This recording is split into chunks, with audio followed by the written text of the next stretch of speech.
I've asked you guys can be seated if you want to. I've asked the band if they would just stay on stage, and you can bring the lights up, please. We're kind of finishing up James today. There have been kind of some changes that happened this week, and that's okay. If I were to ask those in this room if anyone is discouraged, or if there's anyone who's come in and you just feel like the enemy has just run you over with a Mack truck, if I ask for a show of hands, I'm sure, and those watching online too, I'm sure there would be a show of hands. There are individuals who are struggling with discouragement, who are struggling with just life happening.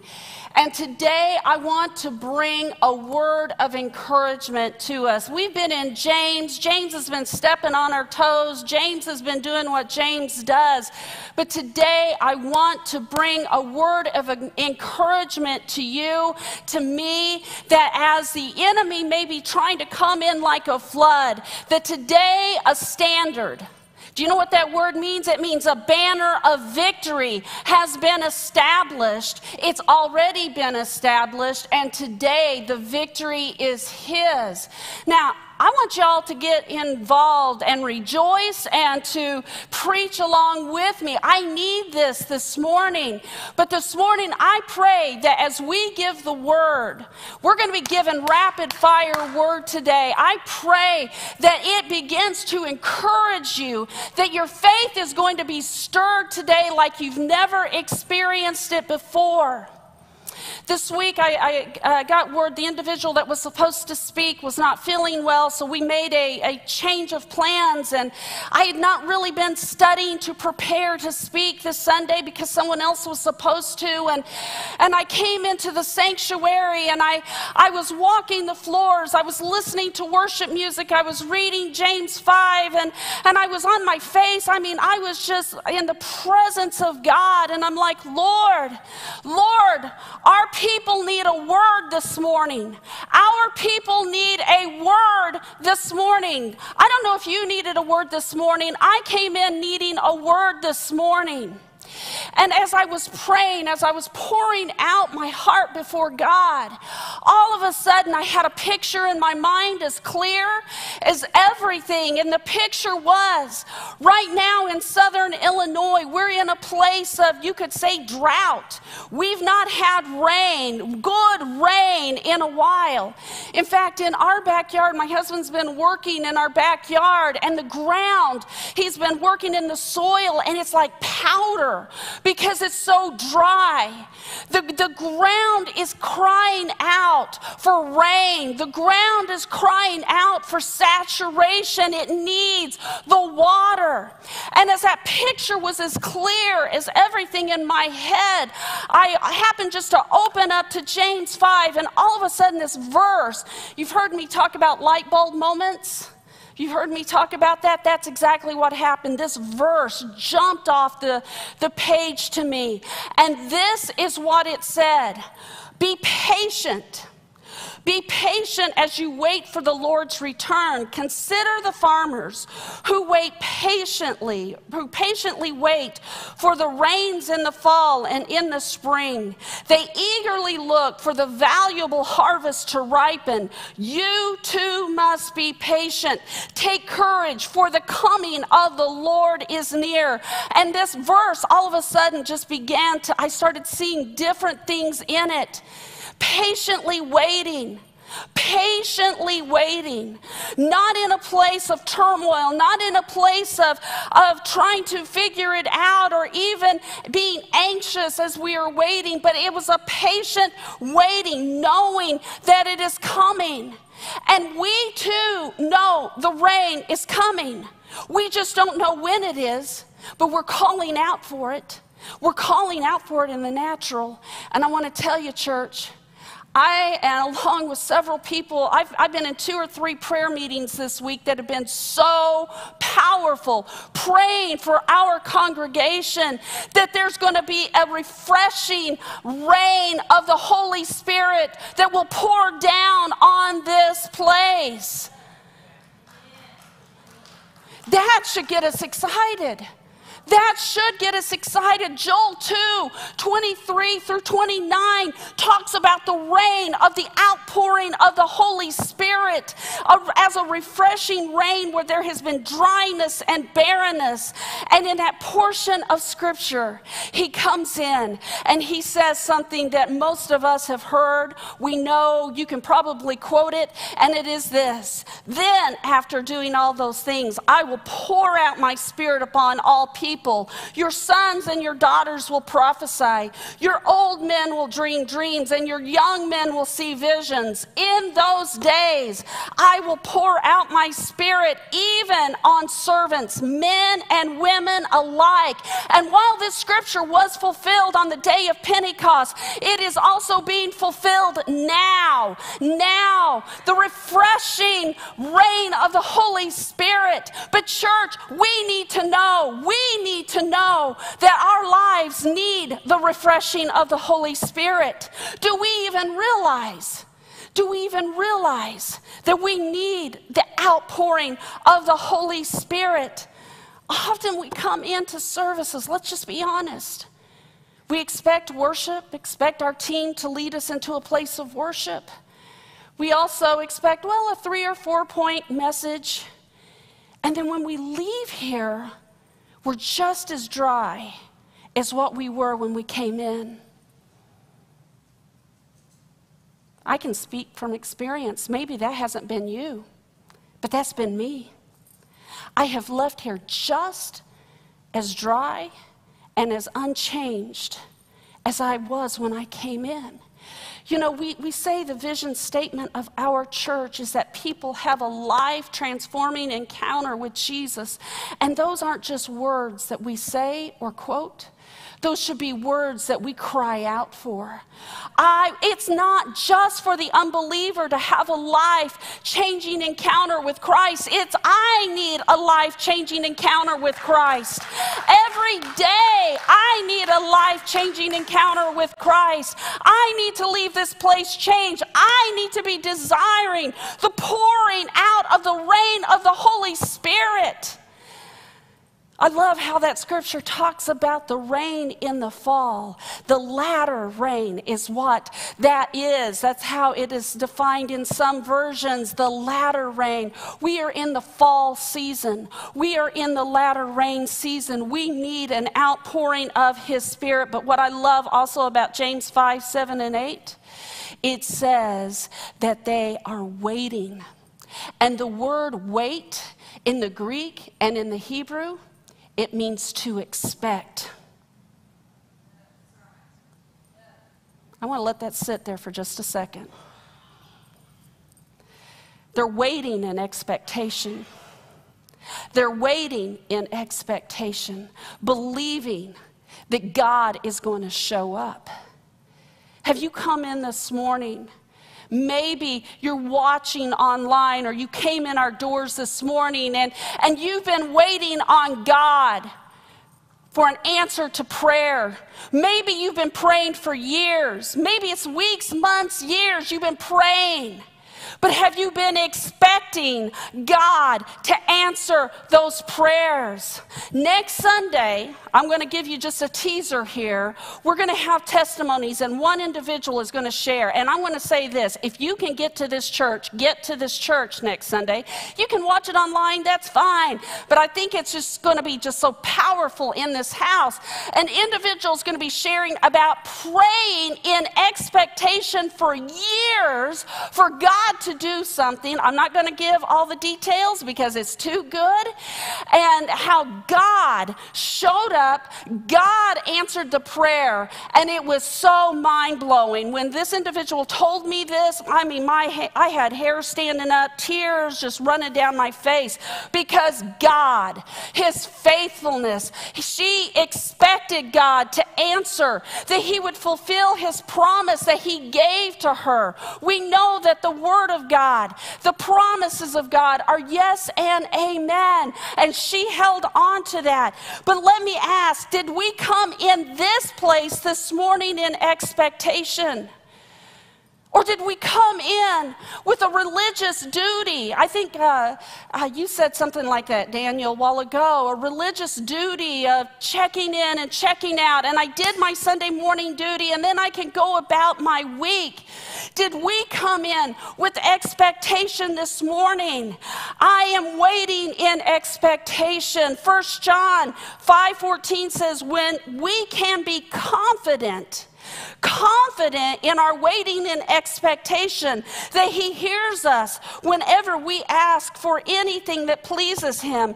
And since we know he hears us when we make our requests, we also know that he will give us what we ask for. Confident expectation.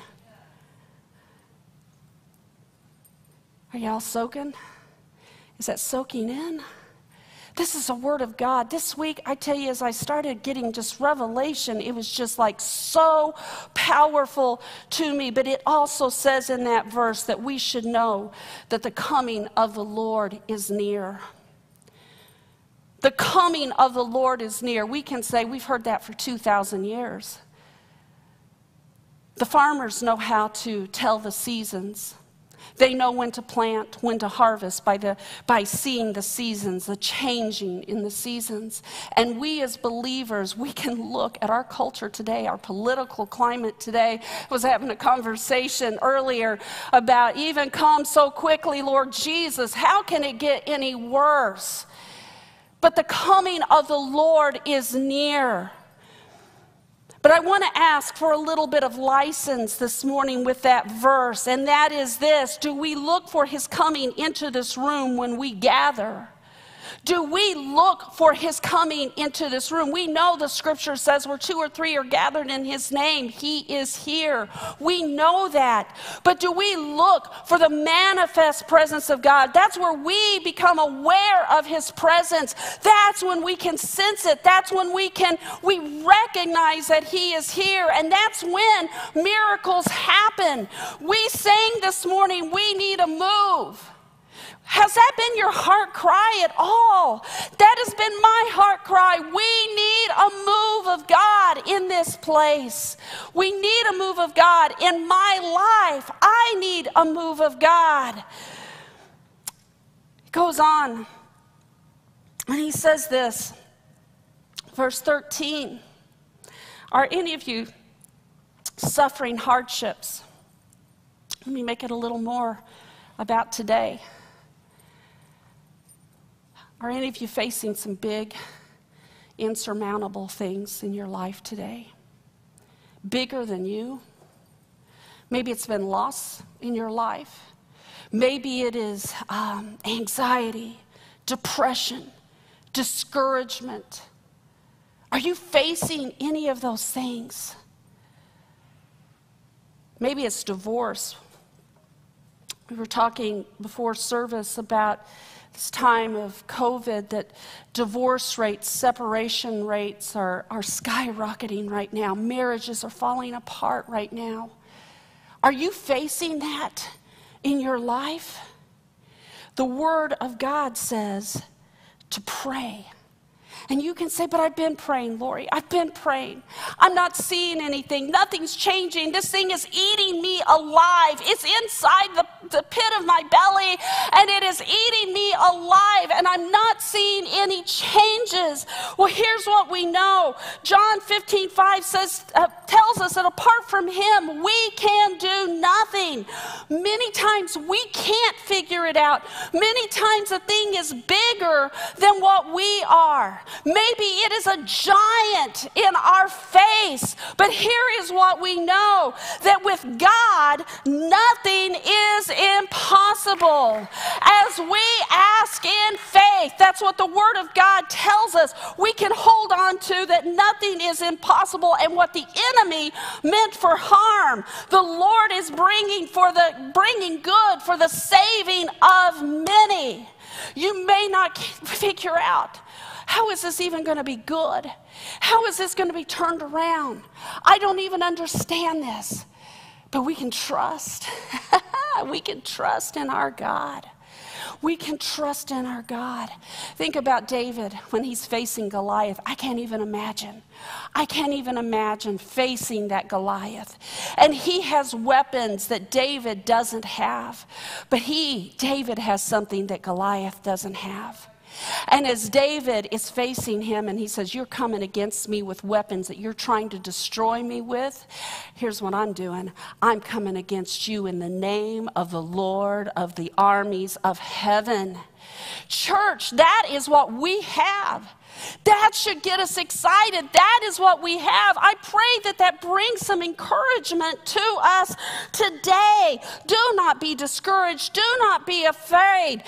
For I am your God. I will strengthen you. I will help you. I will hold you with my victorious right hand. I love that word, victorious. He's already won the victory. He's already got it. So when our minds try to lie to us, when our minds try to convince us that this thing is too big for God, when our minds try to tell us that there's no way out of this, you can't figure it out, we're going to do what 2 Corinthians says when it says, take captive those thoughts and bring them into obedience with the word of God. That is part of fighting our battle, is grabbing hold of those thoughts and saying, no further.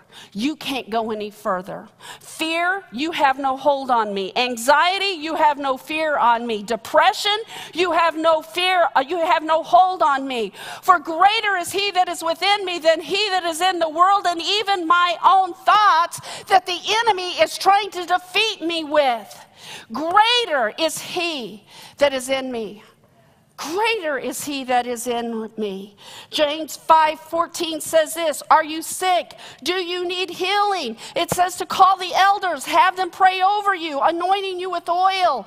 Such a prayer offered in faith will heal the sick, and the Lord will make you well. And if you have committed any sins, you will be forgiven.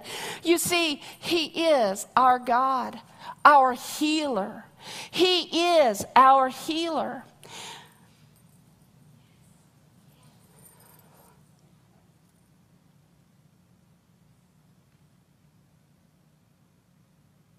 Holy Spirit, just come. Holy Spirit, just begin to stir the word within us, Father. Holy Spirit. Here's something to encourage your faith, to stir your faith, to know this, that no sickness is too great to be healed. I want to say that again. No sickness is too great to be healed. It has to bow its knee at the name of Jesus. Here's some examples to just encourage your faith. John 5:5-9 tells us about a man with an infirmity for 38 years was immediately healed. John 9:1-8, another man blind from birth completely regained his eyesight. Mark 2:2-12, a paralytic carried by 4 men not only received forgiveness of sin, but his paralysis left and he was fully restored. Matthew 8:5-13, a servant lying at home, paralyzed and severely tormented, was healed at the moment that Jesus declared healing. Mark 7:32-37, a man that was not only deaf but also dumb was instantaneously healed and could both hear and speak clearly. And you know what? God is the same yesterday, today, and forever. What he did then, he can do now. And he is no respecter of persons. He can heal us. And there is no sickness, no cancer, no back pain, no depression, whatever, that is bigger than God. We need to recognize it's by Jesus' stripes we were already healed. That's 1 Peter 2:24. The finished work of the cross paid for our healing. When Jesus said, it is finished, he was paying for our healing, for our salvation. And if you remember, we talked about this earlier this year. Our salvation, the word is sozo. And sozo means to save, keep safe, or protection, rescue from destruction, make whole from injury or peril, save from perishing, suffering or disease, to make well, restore to health, and to paraphrase it, we can say to fully save, heal, and deliver. That is our promise. That is ours because of what Christ has done for us. Now I'm going to ask the band to go ahead and start. I just want to do this as a move again. Now that you guys know it, I wanted to get it in your head, because we are calling out for a move of the Holy Spirit, for discouragement to be released, for healing to come, for those giants to be slayed. You're facing a giant, something bigger than you. We're praying today it's being slayed in the name of Jesus. He goes on. He says, confess your sins to each other and pray for each other so that you may be healed. The earnest prayer of a righteous person has great power and produces wonderful results. Elijah was as human as we are, and yet when he prayed earnestly that no rain would fall, none fell for 3.5 years. Then when he prayed again, the sky sent down rain and the earth began to yield its crops. I love how James wraps this up, talking about healing and the great power we have in prayer. But then there is the reference again to rain. Do you remember we talked about that at the beginning of this message? Rain.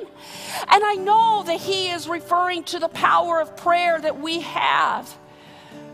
But today, I want to pray like Elijah did for the rain to come, the rain of the Holy Spirit to come, to fill this place, to saturate us.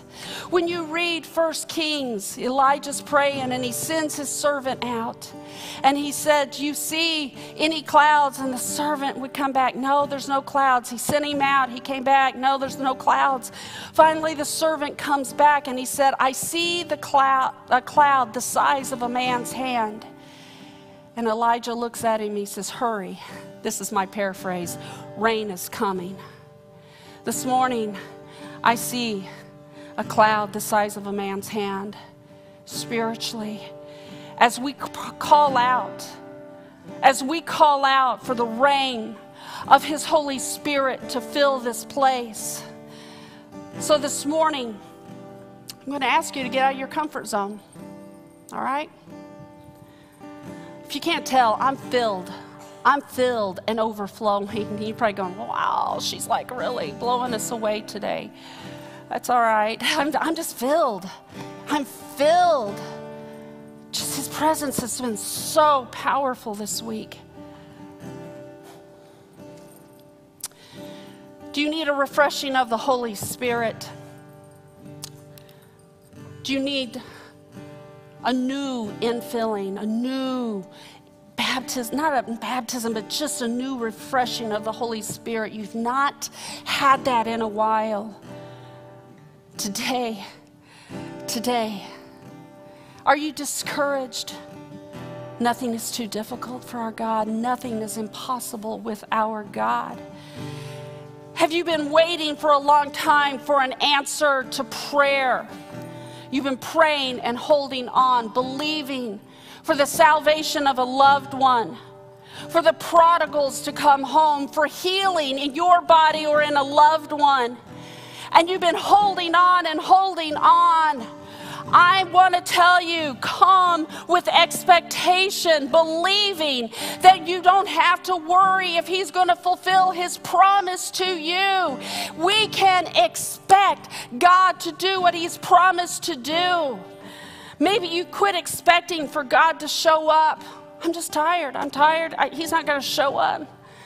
I'm just going to come in, do what I'm supposed to do because that's the way I was raised. Come into church on Sunday morning. Send my kids to church on Sunday morning. Are you in expectation for him to meet you here? You're facing some big hardships, or maybe you need healing. Here's what we're going to do. I want you to stand with me. If you're in need of any of those things, I'm going to open up the altars. You can come to the altar. You can come and kneel in the front row. You can kneel in your chairs.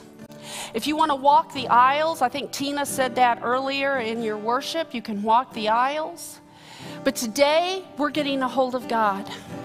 Church, it's time. Do you agree with me that it's time for an outpouring of His Spirit? We need to know we need it. We need to realize that we maybe have allowed ourselves to grow hard and dusty like the ground that's calling out for a saturation of the rain. Maybe you're not in that place, and that's okay. That's good. But there's others of us, I tell you, I need it. It doesn't matter how full I am right now. I need it now. Why? Because I need to take it out. I need to take it out. So here is the altar. Don't y'all rush it all at once. If you want to stay in your seats, kneel in your seats, do that. If you want to walk the aisles, do that. God is here, and He wants to do what God is the only one who can do. The altars are open. They're going to sing This Is a Move. We're going to stay here for a while. We have got a lot of time, so we're not rushing this morning. Don't be shy.